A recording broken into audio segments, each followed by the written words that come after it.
get straight to the point. My client here has nothing to say until you see the formal charges. Of course, attorney. Standard procedure. Naiintindihan ko. Tignan niyo si Marco. Mukhang hindi nakakatulong. Okay ka na ba, Marco? Alam niyo, attorney, believe din ako sa inyo. You're just doing your job. Pero minsan kasi yung legal advice, masyadong malamig, di ba? It protects your right, yes. Pero hindi ito maprotektahan yung nararamdaman mo yun. Marco, huwag ka mahinig ka. Stay silent. Silent is safe, Marco. Pero ang silent, malungkot din. Habang na nanahimik ka rito, yung mga kasama mo totoong na plano, ay masarap ang tulog sa labas, samantalang ikaw, nakaposas, nilalamig, at natatakot. Sorry to break this to you, but my client here is not for the therapy session. Kung may tanong ka, itanong mo na. Concern lang naman ako sa'yo, attorney, kasi yung pananahimik ni Marco, yun na yung makikita ng ebidensya sa lamesa ng korte. Pero di nila makikilala kung sino yung naipit na isa walang tatay. Marco, yun ba ang gusto mo? Maging case number ka na lang sa dami ng kliyente ni attorney.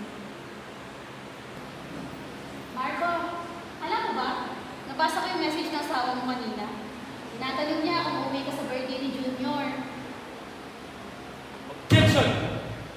You are doing nothing but manipulating my client's emotions! Okay. Marco, look at me. Don't listen to her, okay? You're Okay lang losing yan, this Marco. case. Okay lang yan, Marco. Huwag ka matakot. Normal lang yan. Pero hindi natin yung totoo. Si Atty. Santos, mamaya, uuwi yan sa pamilya niya. Ako rin. May pamilya din ako uuwi na. Ikaw din. Kapag di ka nagsalita, kapag di mo kami tinulungan, baka matulog ka sa selda. Mag-isa. No, we are done here. Marco, tara na. Sige, Marco. Sundin mo si attorney. Manahimik ka lang. Pero paglabas mo sa pinto niya, wala na sa kamay ko yung mga kaso mo. Ibigay mo din mo o sa mga wala o pakialam sa nanan. Attorney, sadali lang. Pag ba sinabi ko yung punasan ko yung bag, matutulungan niyo po ba ako? I'll be there for you, Marco. Para kapatid at kaibigan lang kita. Si attorney, minsan, mas mapapabili sa trabaho kung dinadaan sa malasakit. Good day, ma'am. My name is Andrade Mary Grace and I'm acting as a kindness interrogator. As an interrogator in this act, ang ginamit ko pong strategy ay ang strategic empathy or ang kindness technique. Sa atmosphere naman po, sinadya ko pong gawing comfortable at relax. Imbis po natakutin ang subject, gumamit po ako ng malumanay na boses para po pababain po yung defensive wall niya at makalimutan niya po nasa loob siya ng isang police operation. Ang tingin ko po sa suspect ay presume guilty. Hindi lang po ako basta nagtanong. Ang goal ko po ay makuha po yung confession niya. Pero ang ginamit ko pong mindset is trinato ko po siya bilang isang taong nagkamali lang para po hindi siya maging defensive sa akin. Ang ginamit ko pong approach ay emotional isolation. Kahit po nandun yung abogado niya, pinaramdam ko po sa kanya na ako lang po yung kakampi niya at nakakaintindi sa sitwasyon niya. Ginamit ko po yung emotional hook, yung love niya po doon sa anak niya at family at asawa niya.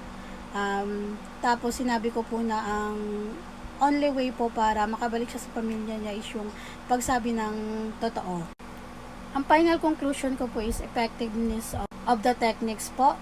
In my perspective, ang technique na ito ay higit na sapat para ma-determine na guilty ang suspect.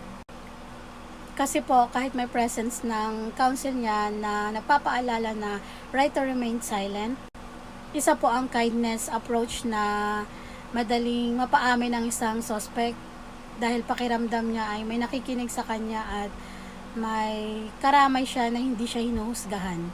ang approach po na ito ay patunay na makukuha mo po ang isang confession ng isang subject nang hindi gumagamit ng dahas o pananakot. Yun lamang po. Thank you.